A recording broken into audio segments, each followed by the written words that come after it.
Assalamualaikum warahmatullahi wabarakatuh. Perkenalkan, nama saya Didik Tegara Priyandi dengan NPM G1F020-027 dari Prodi Sistem Informasi. Saya di sini akan menjelaskan studi kasus dari BSC atau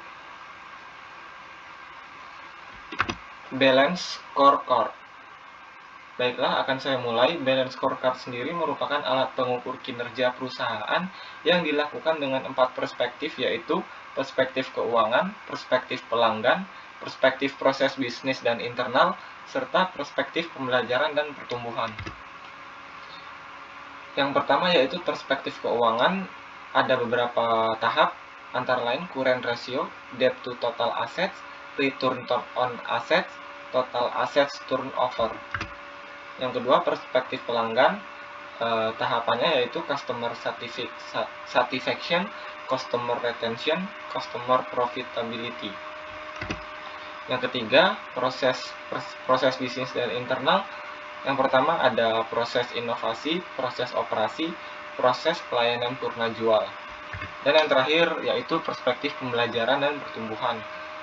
Di antaranya ada tingkat produktivitas karyawan. Untuk studi kasus yang saya ambil di sini yaitu dari PT Indo Retail Makmur Internasional Tbk.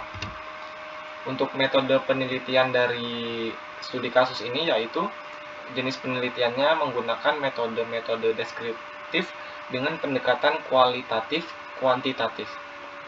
Untuk tempat dan waktu penelitian dilakukan pada PT Indo Retail Makmur Internasional yang terdaftar pada Bursa Efek Indonesia. Jenis dan sumber data digunakan dalam penelitian ini adalah data kualitatif dan kuantitatif dengan pendekatan deskriptif. Sedangkan sumber data yang digunakan penulis dalam penelitian ini adalah data primer dan sekunder.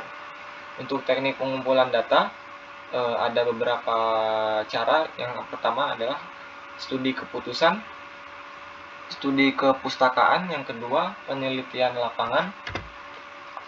Untuk hasil penelitian antara lain PT Indo Retail Makmur merupakan perusahaan holding yang memiliki entitas anak dan entitas asosiasi yang terdiri dari PT Indomarko Prismatama Indomaret, PT Nippon Indosari Karpindo Roti, PT Fast Food Indonesia Tbk.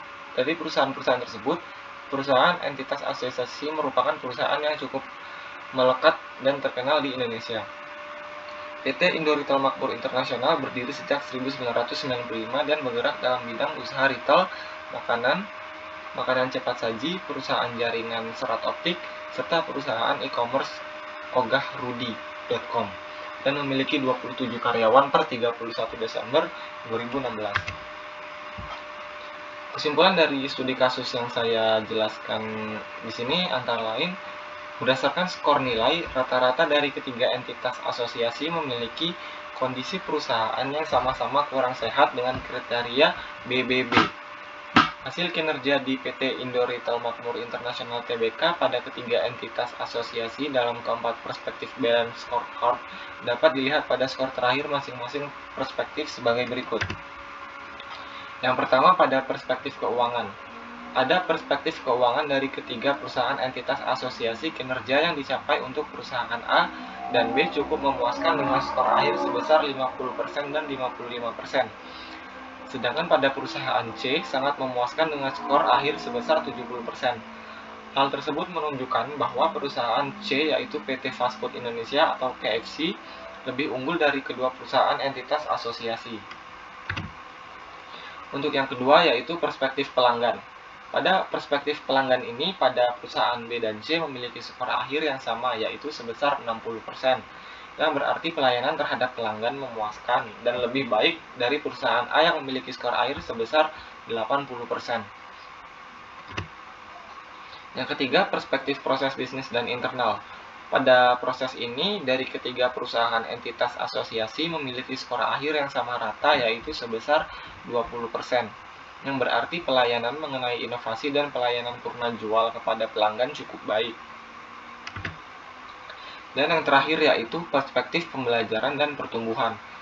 Pada perspektif pembelajaran dan pertumbuhan sama dengan perspektif bisnis dan internal yang sama rata sebesar 80%, Dari skor terakhir tersebut dapat dilihat bahwa pada perspektif ini dari ketiga perusahaan entitas asosiasi memiliki kinerja yang baik, yang sangat baik.